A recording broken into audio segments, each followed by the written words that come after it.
Hi welcome to Sherin's kitchen. இன்றைக்கி நம்ம ஷெரின்ஸ் கிச்சனில் ஒரு லஞ்ச் பாக்ஸ் ரெசிபி தான் பண்ண போகிறோம். இது லஞ்ச் பாக்ஸ் மட்டும் இல்லை, நம்ம மதிய நேரத்தில் வீட்டில் சாப்பிட்றதுக்கு எதுவுமே இல்லை அப்படின்னா டக்குன்னு ரொம்ப ஈஸியாக செய்யக்கூடியது, எல்லாருக்குமே ரொம்ப பிடிச்சமான ஒரு ரெசிபி தான். அதுவும் தக்காளி சாதம். தக்காளி சாதம்னாலே பொதுவாகவே எல்லாருக்குமே ரொம்ப பிடிக்கும். அதுவும் இன்றைக்கி நம்ம குக்கரில் ஒன் பாட் ரைஸாக பண்ண போகிறோம். வாங்க அது எப்படி பண்ணலாம் அப்படிங்கிறத பார்க்கலாம்.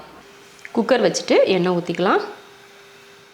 ஒரு 1/4 ஸ்பூன் அளவுக்கு சோம்பு பொரிஞ்சதும் 2 பெரிய வெங்காயம், 5 பச்சை மிளகாய், கொஞ்சம் கருவேப்பிலை போட்டு நல்லா வதக்கிடலாம். வெங்காயம் பச்சை மிளகாய் இந்த அளவுக்கு நல்லா வதங்கினதுக்கப்புறமா ஒரு 1/4 ஸ்பூன் அளவுக்கு இஞ்சி பூண்டு பேஸ்ட்டு சேர்த்துக்கலாம்.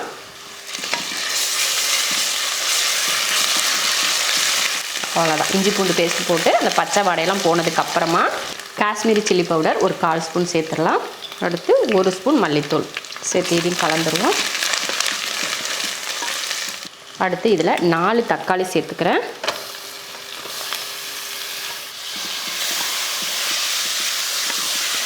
கொஞ்சம் மஞ்சள் தூள் சேர்த்துக்கலாம். சேர்த்துட்டு தக்காளி நல்லா வதங்கட்டும். நல்லா மசாலையெல்லாம் போட்டு தக்காளியும் நல்லா வதங்கிருச்சு. இப்போ தண்ணி சேர்த்துக்கலாம். இதில் 1 படி அரிசி போட்டேன், அதில் 2 படி தண்ணி சேர்த்துக்கிறேன். நார்மலாக வீட்டில் எப்பயும் சாப்பாடு செய்கிற அரிசி தான். கொதிக்கட்டும். தண்ணி நல்லா கொதிக்க ஆரம்பிச்சிருச்சு. இந்த டைமில் அரிசி போட்டுக்கலாம். ஒரு அரை மணி நேரத்துக்கிட்ட ஊற வச்சு எடுத்துருக்கேன். தேவையான உப்பு, அடுத்து மல்லித்தழை தூவிடலாம். தூவிட்டு நல்லா கலந்து விட்டுடலாம்.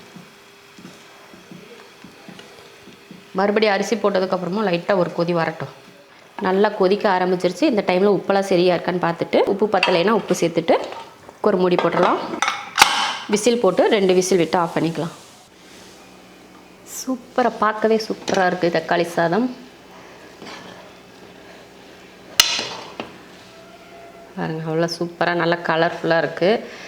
அருமையான தக்காளி சாதம் ரெடி ஆயிடுச்சு. நம்ம வீட்டில் எப்போயும் சாப்பாடு பண்ணுற அரிசியில் தக்காளி சாதம் பண்ணியிருக்கோம். கொஞ்சம் கூட அரிசி குலையவும் இல்லை, அதே போல் நல்லா வேகாமலும் இல்லை. ரொம்ப அருமையாக ஸ்பஞ்சு போல் அரிசியும் வெந்திருக்கு. இதே போல் நீங்களும் தக்காளி சாதம் செஞ்சு பார்த்துட்டு எப்படி இருக்குன்னு சொல்லிவிட்டு கமெண்ட்டில் சொல்லுங்கள். பிடிச்சிருந்தா லைக் பண்ணிவிட்டு ஷேர் பண்ணுங்கள்.